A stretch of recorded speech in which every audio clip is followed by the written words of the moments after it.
ಸ್ನೇಹಿತರೆ, ನಿಯಂತ್ರಣದ ಬಗ್ಗೆ ಬುದ್ಧರ ಕತೆ.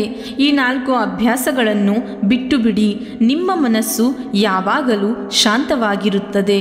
ಮನಸ್ಸಿನಲ್ಲಿ ಉದ್ಭವಿಸುವ ಪ್ರಶ್ನೆಗಳನ್ನು ಹೇಗೆ ಶಾಂತಗೊಳಿಸುವುದು, ಚಂಚಲತೆಯನ್ನು ಹೇಗೆ ಶಾಂತಗೊಳಿಸುವುದು, ಈ ಕಥೆಯಲ್ಲಿ ನಾನು ನಿಮಗೆ ಹೇಳಲು ಹೊರಟಿರುವ ಅಂತಹ 4 ಅಭ್ಯಾಸಗಳನ್ನು ನಿಮ್ಮ ಜೀವನದಲ್ಲಿ ಅಳವಡಿಸಿಕೊಂಡು ಉತ್ತಮ ಜೀವನವನ್ನು ನಡೆಸಲು ಮತ್ತು ನಿಮ್ಮ ಜೀವನವನ್ನು ಒಳ್ಳೆಯ ಕಾರ್ಯಗಳಲ್ಲಿ ಕಳೆಯಲು ನೀವು ಈ ಕಥೆಯನ್ನು ಮೊದಲಿನಿಂದ ಕೊನೆಯವರೆಗೆ ಕೇಳಿ. ಇಲ್ಲಿ ಹೇಳಲಾದ ಈ 4 ಅಭ್ಯಾಸಗಳು ನಿಮ್ಮ ಇಡೀ ಜೀವನವನ್ನು ಬದಲಾಯಿಸಬಹುದು. ಹಾಗೂ ನಿಮ್ಮ ಜೀವನದಲ್ಲಿ ನೀವು ಈ 4 ಅಭ್ಯಾಸಗಳನ್ನು ಅಳವಡಿಸಿಕೊಂಡರೆ ನೀವು ನಿಮ್ಮ ಜೀವನವನ್ನು ಸಂತೋಷದ ಜೀವನವಾಗಿ ಬದಲಾಯಿಸುತ್ತೀರಿ ಮತ್ತು ನಂತರ ನಿಮ್ಮ ಮನಸ್ಸು ಎಂದಿಗೂ ಚಂಚಲವಾಗಿರುವುದಿಲ್ಲ, ಅದು ದುಃಖವಾಗಿರುವುದಿಲ್ಲ ಅಥವಾ ಅನುಪಯುಕ್ತ ಚಟುವಟಿಕೆಗಳಲ್ಲಿ ನಿರತವಾಗಿರುವುದಿಲ್ಲ. ಮತ್ತು ಸ್ನೇಹಿತರೆ, ಆ 4 ಅಭ್ಯಾಸಗಳು ಯಾವುವು ಎಂಬುದನ್ನು ತಿಳಿದುಕೊಳ್ಳೋಣ. ಮತ್ತು ಈ ಅಭ್ಯಾಸಗಳಲ್ಲಿ 4ನೆಯ ಮತ್ತು ಕೊನೆಯ ಅಭ್ಯಾಸವು ಬಹಳ ಮುಖ್ಯವಾದ ಅಭ್ಯಾಸವಾಗಿದೆ. ಇದನ್ನು ತಿಳಿದುಕೊಳ್ಳಲು ತಪ್ಪದೆ ಕೊನೆಯವರೆಗೂ ಈ ಕಥೆಯನ್ನು ಕೇಳಿ. ಬನ್ನಿ ಫ್ರೆಂಡ್ಸ್, ಈ ಕಥೆಯನ್ನು ಶುರು ಮಾಡೋಣ. ಒಮ್ಮೆ ಒಂದು ಸಾಮ್ರಾಜ್ಯದ ರಾಜಕುಮಾರನು ಮಹಾತ್ಮ ಬುದ್ಧರ ಬಳಿಗೆ ಬರುತ್ತಾನೆ ಮತ್ತು ಅವನು ಮಹಾತ್ಮ ಬುದ್ಧರಿಗೆ ಹೇಳುತ್ತಾನೆ, ನೀವು ಯಾವಾಗಲೂ ಧ್ಯಾನ ಮಾಡಲು ಹೇಳುತ್ತೀರಿ, ಧ್ಯಾನ ಮಾಡು. ಆದರೆ ಧ್ಯಾನ ನನಗೆ ದೂರದ ವಿಷಯ. ಸ್ವಲ್ಪ ಹೊತ್ತು ಕಣ್ಣು ಮುಚ್ಚಿ ಸುಮ್ಮನೆ ಕೂರಲು ಆಗುತ್ತಿಲ್ಲ.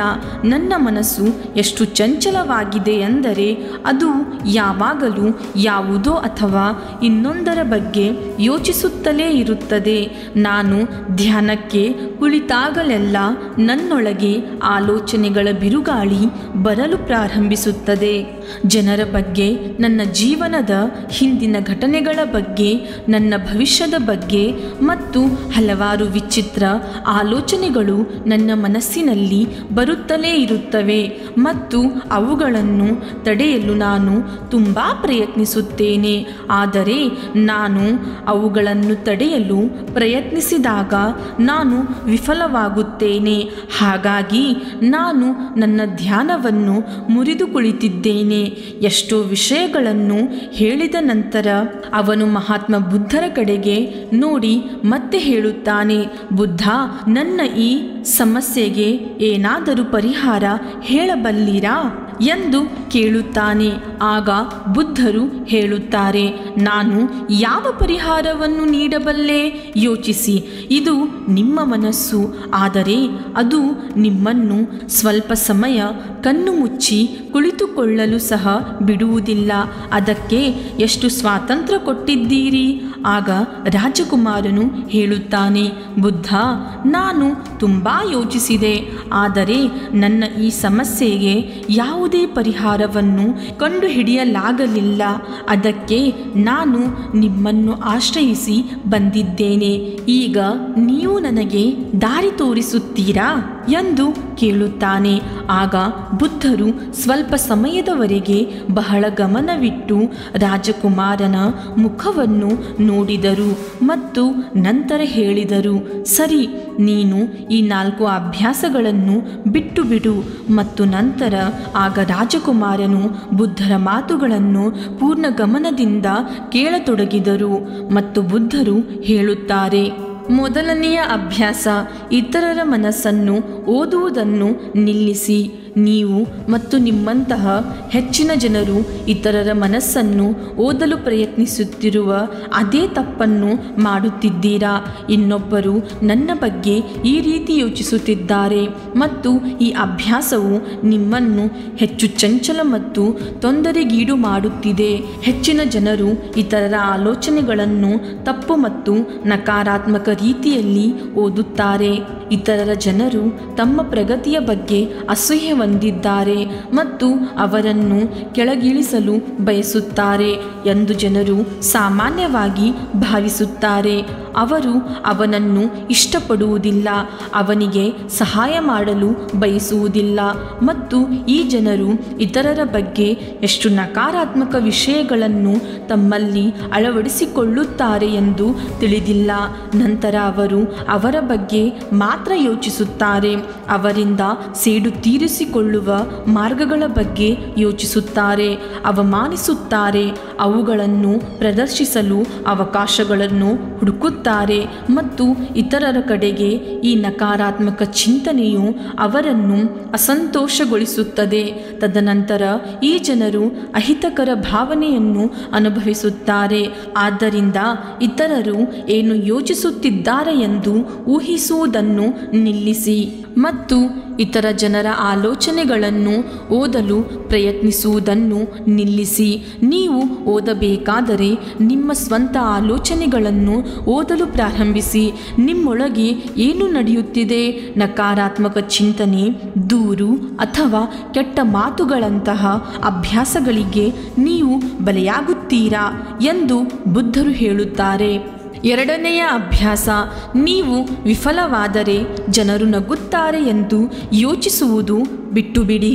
ಜನರ ವೈಫಲ್ಯವನ್ನು ನೋಡಿ ನಗುವುದು ಜನರ ಧರ್ಮ, ಏಕೆಂದರೆ ನೀವು ಯಶಸ್ವಿಯಾದರೆ ಈ ಜನರು ನಿಮ್ಮನ್ನು ಹೊಗಳುತ್ತಾರೆ, ನಿಮ್ಮನ್ನು ಗೌರವಿಸುತ್ತಾರೆ ಮತ್ತು ನಿಮ್ಮ ಬಗ್ಗೆ ಹೆಮ್ಮೆ ಪಡುತ್ತಾರೆ. ನೀವು ಯಶಸ್ವಿಯಾದಾಗ ನೀವು ಇತರರಿಂದ ಪ್ರಶಂಸೆಯನ್ನು ನಿರೀಕ್ಷಿಸಿದರೆ ಅವರು ನಿಮ್ಮ ವೈಫಲ್ಯದ ಬಗ್ಗೆ ನಗುವಾಗ ನೀವು ದುಃಖಿಸಬಾರದು. ಮತ್ತು ಸಮಸ್ಯೆ ಏನೆಂದರೆ ನಾವು ಮನುಷ್ಯರು ವೈಫಲ್ಯವನ್ನು ಕೆಟ್ಟದಾಗಿ ಪರಿಗಣಿಸುತ್ತೇವೆ, ಆದರೆ ಯಶಸ್ವಿಯಾಗುವುದಕ್ಕಿಂತ ವಿಫಲರಾಗುವುದು ಮುಖ್ಯ, ಏಕೆಂದರೆ ವೈಫಲ್ಯವಿಲ್ಲದ ಯಶಸ್ಸು ಹೆಮ್ಮೆಯ ಭಾವನೆಯನ್ನು ಉಂಟುಮಾಡುತ್ತದೆ ಮತ್ತು ಒಬ್ಬ ವ್ಯಕ್ತಿಯಲ್ಲಿ ಇತರರನ್ನು ತನಗಿಂತ ಕಡಿಮೆಯೆಂದು ಪರಿಗಣಿಸುತ್ತದೆ. ಆದರೆ ವೈಫಲ್ಯವು ನಮ್ರತೆ, ತಾಳ್ಮೆ ಮತ್ತು ನಿರಂತರ ಪ್ರಯತ್ನಗಳನ್ನು ಮಾಡಲು ನಮಗೆ ಕಲಿಸುತ್ತದೆ. ಆದ್ದರಿಂದ ವೈಫಲ್ಯವನ್ನು ಕೆಟ್ಟದಾಗಿ ಪರಿಗಣಿಸಬೇಡಿ ಮತ್ತು ನಿಮ್ಮ ಕೆಲಸದಲ್ಲಿ ವೈಫಲ್ಯದ ಸಾಧ್ಯತೆ ಇಲ್ಲದಿದ್ದರೆ ನಿಮ್ಮ ಸಾಮರ್ಥ್ಯಕ್ಕಿಂತ ನಿಮ್ಮ ಗುರಿಯನ್ನು ನೀವು ಚಿಕ್ಕದಾಗಿಸಿದ್ದೀರಿ ಎಂದರ್ಥ. ಮತ್ತು ಜನರು ನಿಮ್ಮನ್ನು ನೋಡಿ ನಗದಿದ್ದರೆ, ನಿಮ್ಮನ್ನು ನಿಂದಿಸದಿದ್ದರೆ ಅದು ನಿಮಗೆ ಕೆಟ್ಟದ್ದಲ್ಲ. ನೀವು ಅದನ್ನು ಮಾಡುತ್ತಿದ್ದರೆ ನೀವು ಒಳಗಿನಿಂದ ಸತ್ತಿದ್ದೀರಿ. ನಿಮ್ಮ ಮಾನಸಿಕ ಮಿತಿಗಳನ್ನು ಮೀರಿ ನೀವು ಹೊಸದನ್ನು ಮಾಡಲು ಪ್ರಯತ್ನಿಸುತ್ತಿಲ್ಲ, ಏಕೆಂದರೆ ಹೊಸದನ್ನು ಪ್ರಯತ್ನಿಸುವವರು ಮಾತ್ರ ವಿಫಲರಾಗುತ್ತಾರೆ.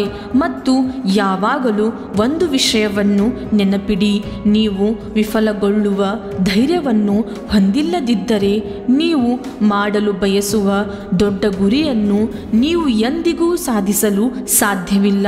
ಆದ್ದರಿಂದ ವಿಫಲಗೊಳ್ಳುವ ಭಯ ಮತ್ತು ಜನರು ನಗುವ ಭಯವನ್ನು ಬಿಟ್ಟುಬಿಡಿ ಎಂದು ಬುದ್ಧರು ಹೇಳುತ್ತಾರೆ.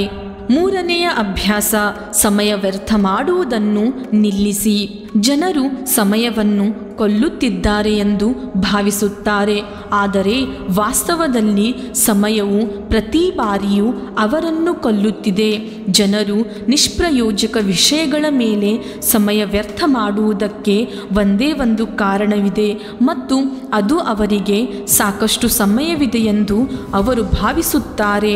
ಆದರೆ ವಾಸ್ತವದಲ್ಲಿ ಅವರು ಹಾಗೆ ಮಾಡುವುದಿಲ್ಲ, ಏಕೆಂದರೆ ಅವರಿಗೆ ಸಾಕಷ್ಟು ಸಮಯವಿದೆ ಎಂದು ಅವರು ಭಾವಿಸುತ್ತಾರೆ.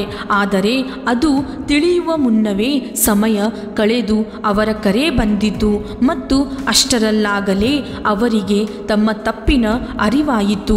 ಅಷ್ಟೊತ್ತಿಗಾಗಲೇ ಸಮಯ ಅವರ ಕೈ ಮೀರಿ ಹೋಗುತ್ತದೆ. ನಿಷ್ಪ್ರಯೋಜಕ ಚಟುವಟಿಕೆಗಳಲ್ಲಿ ಇಡೀ ಜೀವನವನ್ನೇ ಹಾಳು ಮಾಡಿಬಿಟ್ಟೆ ಎಂಬ ವಿಷಾದ ಮಾತ್ರ ಉಳಿಯುತ್ತದೆ.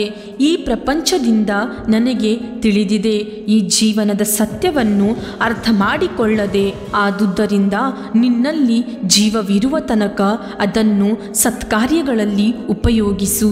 ಇಲ್ಲಿಯ ಇಲ್ಲಿಯವರೆಗೆ ಯಾರು ತನ್ನನ್ನು ತಾನು ತಿಳಿದುಕೊಳ್ಳುವುದರಲ್ಲಿ, ಇತರರಿಗೆ ಸಹಾಯ ಮಾಡುವುದರಲ್ಲಿ, ಜನರಿಗೆ ಸರಿಯಾದ ಮಾರ್ಗವನ್ನು ತೋರಿಸುವುದರಲ್ಲಿ, ಮಾನವೀಯತೆಯ ಕಲ್ಯಾಣದಲ್ಲಿ ಮತ್ತು ಎರಡನೆಯದಾಗಿ ಸಮಯವನ್ನು ವ್ಯರ್ಥ ಮಾಡುವುದರಲ್ಲಿ ಸಂತೋಷವನ್ನು ಕಂಡುಕೊಂಡಿಲ್ಲ. ಸಮಯ ಕಳೆದು ಹೋಗುವುದು ಕ್ಷಣಿಕ.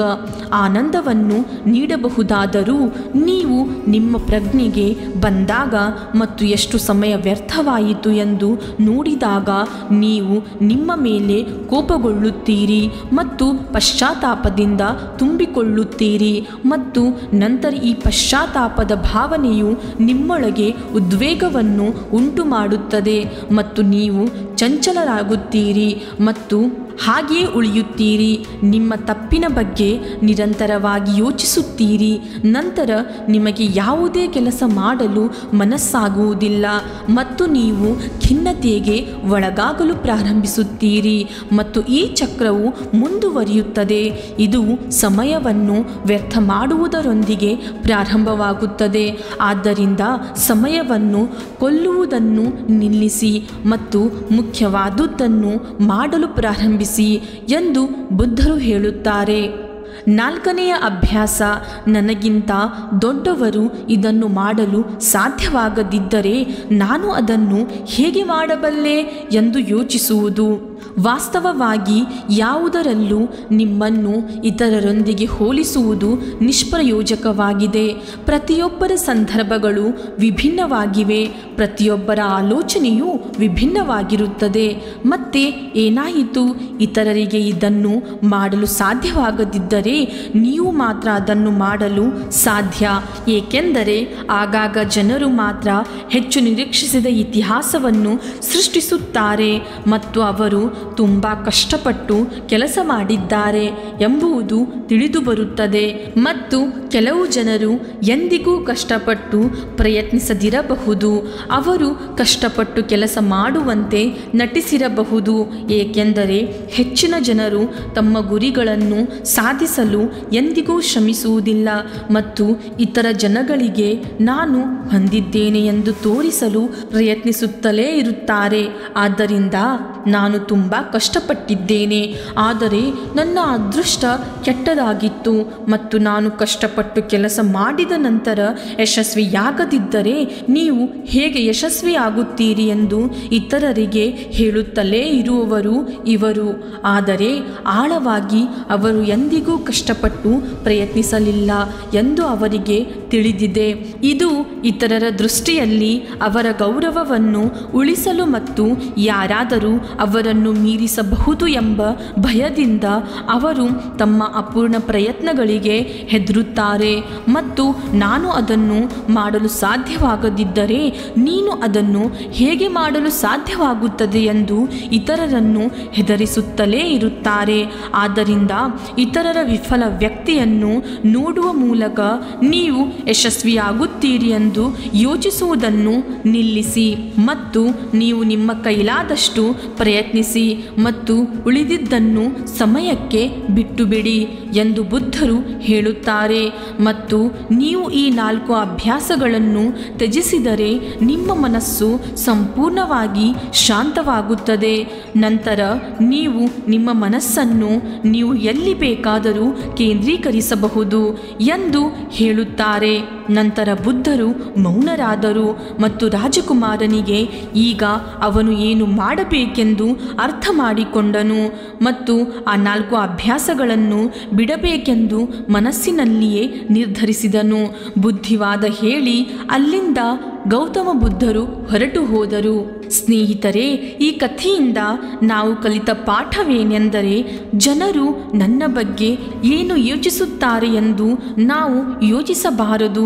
ನಾವು ಯಾವುದೇ ಕೆಲಸ ಮಾಡಿದರೆ ಜನರು ಅದನ್ನು ನೋಡಿ ನಗುತ್ತಾರೆ ಎಂದು ನಾವು ಈ ಕಥೆಯಿಂದ ಕಲಿಯುತ್ತೇವೆ. ಅದಲ್ಲದೆ ನಾವು ನಮ್ಮ ಸಮಯವನ್ನು ಅನಗತ್ಯವಾಗಿ ವ್ಯರ್ಥ ಮಾಡಬಾರದು.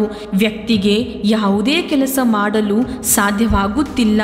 ಸ್ನೇಹಿತರೆ, ನೀವು ಯಾವುದೇ ಕೆಲಸವನ್ನು ಕಠಿಣ ಪರಿಶ್ರಮದಿಂದ ಮಾಡಿದರೆ ಯಾವುದೇ ಕೆಲಸವು ಚಿಕ್ಕ ಚಿಕ್ಕದಲ್ಲ ಅಥವಾ ದೊಡ್ಡದಲ್ಲ ಮತ್ತು ಅದು ಖಂಡಿತವಾಗಿಯೂ ಲಭ್ಯವಾಗುತ್ತದೆ. ಹಾಯ್ ಫ್ರೆಂಡ್ಸ್, ಇಲ್ಲಿಯ ತನಕ ಈ ಎಲ್ಲ ಕಥೆಯನ್ನು ಕೇಳಿದ್ದೀರಾ. ಹಾಗಾದರೆ ನಿಮಗೊಂದು ಸಣ್ಣ ರಿಕ್ವೆಸ್ಟ್. ಈ ಕಥೆಯು ಇಷ್ಟವಾದರೆ ನಿಮ್ಮ ಅಭಿಪ್ರಾಯವನ್ನು ಕಮೆಂಟ್ಸ್ ಮೂಲಕ ತಿಳಿಸಿ ಮತ್ತು ನಮ್ಮ ಚಾನಲನ್ನು ಲೈಕ್, ಶೇರ್ ಆ್ಯಂಡ್ ಸಬ್ಸ್ಕ್ರೈಬ್ ಮಾಡುವುದನ್ನು ಮರೆಯಬೇಡಿ. ಮುಂದೆ ಭೇಟಿಯಾಗೋಣ ಒಂದು ಒಳ್ಳೆಯ ಕಥೆಯ ಮೂಲಕ. ಧನ್ಯವಾದಗಳು.